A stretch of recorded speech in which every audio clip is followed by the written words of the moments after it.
Now, in a speech tonight, the Chancellor George Osborne will say it is time for new laws to make all future governments run a budget surplus if they can, so that there's always money in reserve if there's another financial crisis. Well, joining me now are George Eaton, political editor with The New Statesman, and Kate Andrews from the independent economic think tank, the Adam Smith Institute. Very good afternoon to you. And George Eaton, is this then trying to formalise the charge that the Conservatives laid against Labour during the general election campaign, that you've got to fix the roof while the sun is shining?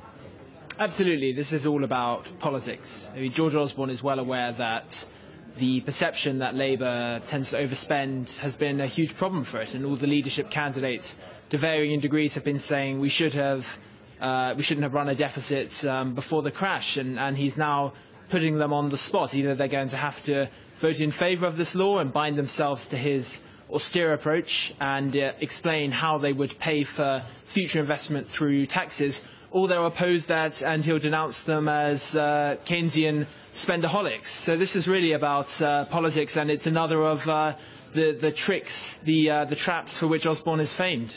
So, Kate Andrews, a trick, a trap, more about politics than economics. Well, most people do agree that the UK shouldn't have been running a deficit before the crash.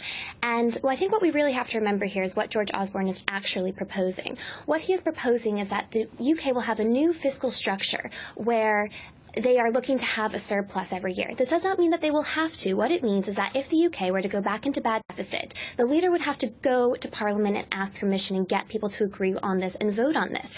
And that is the kind of system that I want to see. It's a very prudent system that reminds people that the deficit is another form of tax. And even Keynes himself said that when you are in good times, you should be running a surplus because it makes it easier when the bad times come to run a deficit.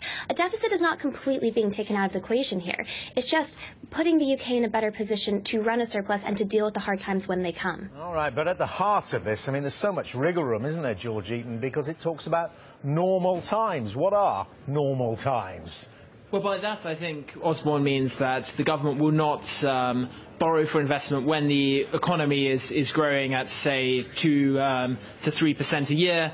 But in conditions of recession, it will borrow to stimulate growth, and because the private sector is weak. But I actually think Osborne's foolish to rule out borrowing for investment now. I mean, governments, including the UK, can currently borrow at an extraordinarily low rate. And it's as if someone's offered him a mortgage, say, on extremely generous terms, and he says, no, you're okay, I'm going to pay for the whole house myself. It doesn't make sense. This isn't about economics, this is fiscal dogmatism. And Osborne thinks there's political advantage in binding himself to this approach, but I don't think the UK economy is well served by it. Yeah, well, what about that specific point then, Kate Andrews? Borrowing to invest, as George Eaton is pointing out, there are record low interest rates available to a nation like our own, and the country needs a bit of sprucing up, to say the least. The roads, the railways and so many other things, in particular the housing. Why not borrow to do that kind of investment? I'm going to take George's example and I'm going to tweak it a little bit. It's like saying I can afford a nice 4-bedroom house today, but then opting into a mortgage so that you can buy a mansion that you don't need.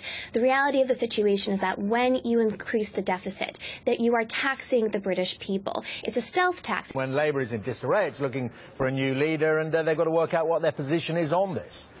Well, George raises an excellent point. George Osborne has pledged a lot of things, and I'm not particularly sure how he's going to afford them. $8 billion more to the NHS, free childcare up to 30 hours a week. These are really big promises, and he hasn't made it clear how he's going to afford it. So I myself am interested to see how he's going to go about that. And I'm not convinced he's going to be able to make good on some of those promises, which is another issue entirely. But I think what we actually have to keep remembering is that these deficit numbers are taxation on future generations, and it's a taxation on ourselves down the line. And it's not a short-term idea to actually be looking to real reform, rather than just spending now. Spending now is really the short-sighted kind of agenda. All right. Thank you both very much indeed for your views. Kate Andrews, George Eaton, very good to see you. And all will be revealed at 8:30 tonight when the Chancellor starts his Mansion House speech live on Sky News. Now, a woman